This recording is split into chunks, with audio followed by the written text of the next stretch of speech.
Good day, everyone. I'm Azramela Green, and my assigned topic is the American government. America challenged Spain into a battle which took place on May 1, 1898. This was the Battle of Manila Bay. American fleet was headed by Commodore George Dewey, while the Spanish force were led by Admiral Patricio Montojo. The Spaniards were defeated, but this event did not mean the beginning of American colonization. General Emilio Aguinaldo returned to the Philippines from his self-exile in Hong Kong, established a dictatorial government. The biggest accomplishment of this government was the proclamation of Philippine independence in Kawit, Cavite on June 12, 1898.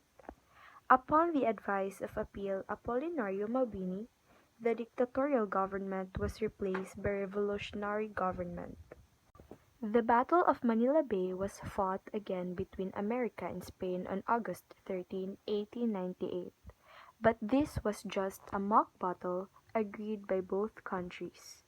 In order to protect the honor of Spain, as expected, the battle was won by America, led by General Emilio Aguinaldo. The Filipinos continued their campaign towards establishing a republic. Malolos Congress was formed and the Malolos Constitution was written by Felipe Calderon. The first act of the Malolos Congress was the ratification of the Proclamation of Independence, which happened on June 12, 1898. The United States and Spain signed the Treaty of Paris on December 10, 1898. The treaty provided that the United States would pay Spain the amount of $20 million as payment for the improvements done by the latter in the country. The authority to govern the Philippines was handed to America.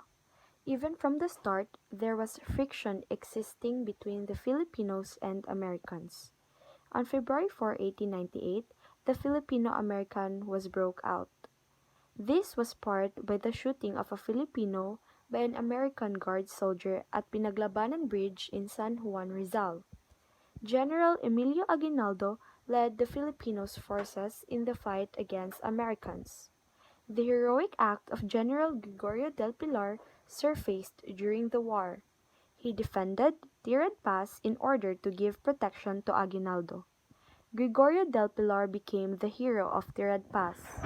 Other great Filipino generals who led the fight against the foreigners were General Antonio Luna, General Miguel Malvar, General Macario Sakay, General Manuel Tino, General Licerio Geronimo, General Vicente Lucban, and others. But the effort of the Filipinos in their fight for freedom were in vain with the capture of Aguinaldo in 1901. The First Philippine Republic ended. The government earlier established by the Americans continued to prevail. On August 14, 1898, America established the military government in the Philippines. General Wesley Merritt became the first military government governor. His power was rested on him by the President of the United States. General Wesley Merritt was succeeded by General Elwell Otis. Under the military government, the local government were established in towns and provinces. The first local election in the Philippines was held in Baliwag, Bulacan on May 7, 1898. Also, during the time of the military government, President McKinley of the United States formed two commissions to investigate the condition of the Philippines and give recommendations in governing the country. The greatest accomplishment of the military government were the prevalence of peace in some part of the country and the preparation for the establishment of the serial government. The Americans introduced a school system where first teachers or soldiers. There was an organization of the civil courts including the Supreme Court. Those Sherman Commission and Taft Commission. The Sherman Commission came to the Philippines on March 4, 1898. It was added by Jacob Sherman with Sherman work. The Sherman Commission gave the following recommendation. Number 1. Establishment of a cameral legislative. The members of the lower house would be elected, half of the members of the upper house would be elected, and the other half would be appointed. Number 2, lifting of the military government in places that were already peaceful. Number 3, conservation of natural resources. Number 4, organization of autonomous local government. Number 5, opening of free elementary schools. And number 6, appointment of persons with capacities and a good moral character to vital positions in the government so that the civil government could start in country. President McKinley sent a Taft Commission in the Philippines. This was headed by William Taft, with the Taft Commission arrived in Manila on June 3, 1900. This commission was more successful than the first commission. It performed legislative function.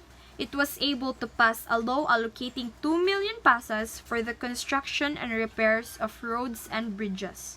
It was able to set guidelines to be followed in public officers or civil services. By virtue of the Spooner Amendment passed by the U.S. Congress, the civil government was established in the Philippines in July 4, 1901. The first civil governor was William H. Taft, the head of the Second Commission. The executive power, which was formerly in the military, was transferred to Taft. Taft continued being the head of the Philippine Commission under the civil government. The Filipinos began their participation in the affairs of the government. Trinidad Parto de Tavera, Benito Ligarda Sr., Jose Lozoriaga became members of the Philippine Commission. Gregorio Araneta was appointed Secretary Finance and Justice, and the last American civil governor of the Philippines was Governor Frank Murphy. The third and last military governor was General Arthur MacArthur.